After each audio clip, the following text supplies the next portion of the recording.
ቢስሚላህ አልሐምዱሊላህ ወሰላቱ ወሰላሙ አላ ረሱሊላህ ሰለላሁ ዐለይሂ ወሰለም። በትምህርት ሁለት ከምንመለከታቸው ተጨማሪ ፊደላቶች መካከል ስክሪኑ ላይ የምትመለከቷቸው አራት ፊደላቶችን አሁን የምናጠና ይሆናል። በስተቀኝ በኩል የመጀመሪያ የምታገኙት ፊደል ጧ በመባል ይታወቃል። ጧ ሞለል ያለ ቅርጽ አለው። ከዛች ሞለል ያለች ቅርጽ ላይ ቋሚ ተደርጎበት ማለት ነው። አብራችሁ በሉ ከኔ ጋር ጧ ጧ ጧ። ከሱ በመቀጠል የምናገኘው ፊደል ጧ ላይ አንድ ነጥብ ስናደርግ የምናገኘው ቅርጽ ይሆናል። ዟ በመባል ይታወቃል። ዟ ምላሳችሁ ወጣ ማለት አለበት። ከጥርሳችሁ ጫፍ ጋር ይነጋጋል። ከዛ በኋላ ወፈር አድርጋችሁ ድምፁን ለመናገር ትሞክራላችሁ። ዟ ዟ ዟ ጧ ዟ ጧ ዟ ጧ ዟ። ከሁለቱ ፊደላቶች በመቀጠል የምናገኘው ሶስተኛው ፊደል አይን በመባል ይታወቃል። ግማሽ ክብ የሚመስል ከላይ አለው። በደንብ አስተውሉ።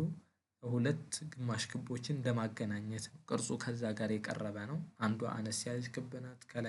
ከታች ያለው ደግሞ ሰፋ ያለ ግማሽ ክብ ነው። እንደዛ አይነት ተቀራራቢ ከሱ ጋር ተቀራራቢ ቅርጽ ያለው ነው። አይን ከጉሮሯችን ነው የምናወጣው። አይን ድገሙት። አይን አይን ጧ ዟ አይን አይን። ከአይን በመቀጠል የምናገኘው የመጨረሻው ፊደል ከላይ አይን ላይ ከላይ አንድ ነጥብ ስናደርግበት የምናገኘው ፊደል ይሆናል። ገይን በመባል ይታወቃል። ገይን ከኔ ጋር አብራችሁ በሉ። ገይን ገይን አይን ገይን አይን ገይን አይን ገይን ጧ ዟ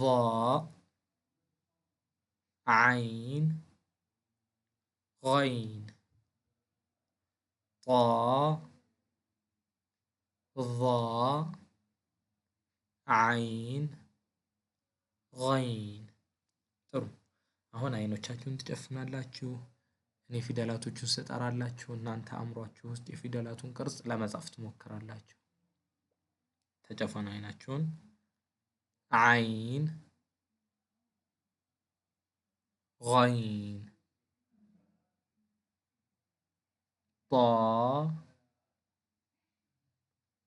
ዟ።